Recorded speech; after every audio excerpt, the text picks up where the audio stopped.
در حال که فرهنگ ناحیه توجیک‌آباد دور ناحیوی عضمون جمهوری تاجیکستان وطنی عزیز من برگزار گردید که در آن 64 نفر بهترین اشتراکچیان عضمون از روی نامیناسیون مقرر شده شرکت ورزیدند.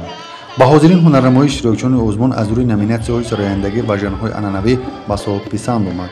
ضمن برآمد هنرمندان نورس و جوان مهارت ایجادی خود را پیشکش حکمان نموده با اجرای سرود دو ترانه‌های مردمی خاطر حاضرین را بالیده نمودند. در عضمون جمهوری تاجیکستان وطنی عزیز من از روی نامیناسیون رسمی اشتراک کردم. عضمون در یک سطح بلند برگزار گشت، همه چیز شفاف بود.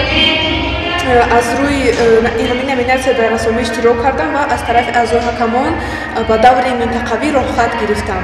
هدف از گذراندن عضمون مذکور پیش از همه دریافت استعدادهای نو ساحه صنعت، بلند برداشتن مقام و مهارت کسبی جوانان و نورسان و ایجاد موسیقی نو بود که مسئولین چاره‌بینی با این هدفات و اندازه کامیاب گردیدند. در دور نویابی عضمون جمهوری تاجیکستان وطنی عزیز من 64 نفر از روی نامیناسی‌های سرایندگی در ژانرهای عنعنوی استرادی و اینچنین رسمی اشتراک نمودند.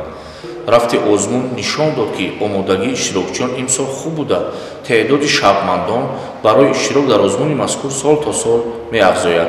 از جمله امسال داوطلبان نسبت سالهای قبلی زیاد اشتراک نمودند.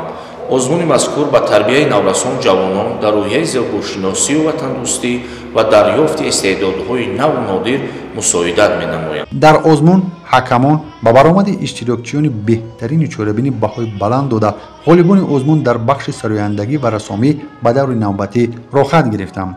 عضمون جمهوری تاجیکستان وطنی عزیز من در ناحیه توجیک‌آباد از روی نامیناسی‌های گوناگون دایر گردیده 23 نفر غالبان به دور منطقوی راحت گرفتند.